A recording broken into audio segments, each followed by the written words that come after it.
مفيش شك إن المؤتمرات الاقتصادية هامة جدا لكل الدول، لأن بيحضر فيها شركات مالتي انترناشونال، يعني الشركات اللي ليها فروع في كل دول العالم، وبيحضر معاهم رؤساء ورؤساء وزراء دول كتير، وده علشان يقربوا وجهات النظر السياسية مع المصالح الاقتصادية. وطبعا بيبقى المستفيد الأول والأخير من المؤتمرات اللي من النوع ده هي الشركات الكبيرة دي، واللي بيملكها في الغالب يهود. في الفترة الأخيرة سمعنا عن مؤتمر اقتصادي عالمي عاوزين يعملوه في مصر. المؤتمر ده كان المفروض يتعمل يوم 15 فبراير الحالي، بس اتأجل شهر وبقى يوم 14 مارس 2015. وبصراحة معرفش ايه سبب التأجيل. المنتديات والمؤتمرات الاقتصادية العالمية علشان تنجح لازم لها إعداد من نوع خاص، لأنها طبعا مش مهرجان سينمائي ولا معرض بيع منتجات ولا حتى مجرد تجمع لعدد من الشركات والوزراء والإعلاميين وخلاص. لما نتكلم عن منتدى اقتصادي عالمي يبقى لازم يكون للمنتدى رسالة ورؤية وهدف وبيان أدوات توصيل الرسالة للمستثمرين المستهدفين لتحقيق الرؤية والهدف. كلام جامد صح؟ معلش، الحاجات دي لازم تكون جاهزة وواضحة قبل الإعلان عن المؤتمر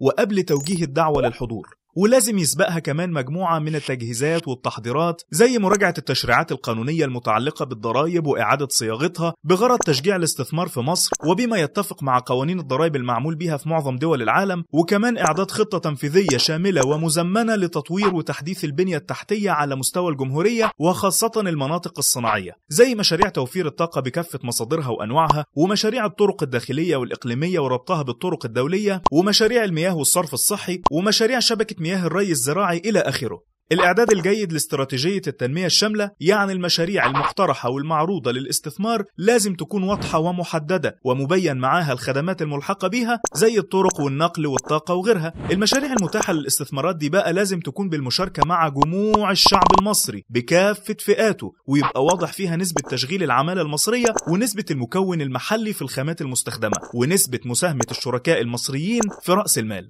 الهدف هنا إننا نحفظ للشعب المصري نصيبه من خير بلده بصفته مساهم أصيل في كل مشاريع التنمية. وطبعا مش هكلمك على أهمية الحالة الأمنية لجذب المستثمرين. السؤال هنا بقى، هل يا ترى اللي دعوا للمؤتمر الاقتصادي في شرم الشيخ عملوا كده؟ أعتقد لأ، لأن كل اللي عملوه إنهم جابوا شركة اسمها لازارد وقالوا لها يا ريت تنظم لنا المؤتمر الجامد ده.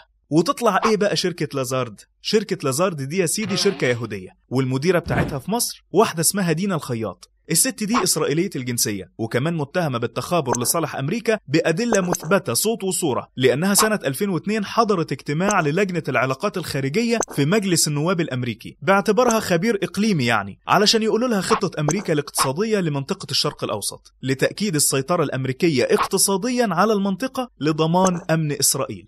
طب أنا راضي ذمتك وضميرك، بلد ما فيهاش أمن ولا أمان، والمظاهرات شغالة كل يوم في الشوارع، وكمان ولا ليها رؤية ولا هدف ولا أي حاجة خالص. يعني من الآخر كده بلد وقيع. مين اللي ممكن يجازف ويجي يستثمر فيها غير شوية نصابين وحرامية جايين يمصمصوا اللي اتبقى من البلد دي؟ وأكيد طبعا هم عارفين خير البلد فين، لأنهم دارسيننا كويس جدا. وطالما اللي ماسك البلد خاين وممكن يبيع أبوه، زي ما تنازل عن أصول الدولة وحق مصر في خزانات الغاز في البحر المتوسط لأغراض سياسية، وحاليا بيمارس نفس سياسة الخصخصة وبيع شركات القطاع العام وتسريح العمالة، يعني بيكمل مشوار عاطف عبيد. واحد عمل كل ده، يعني مش هيبيع اللي اتبقى من البلد دي إن شاء الله حتى لليهود؟ علشان كده بنقول لا للمزاد العلني لبيع مصر، ومصر مش للبيع.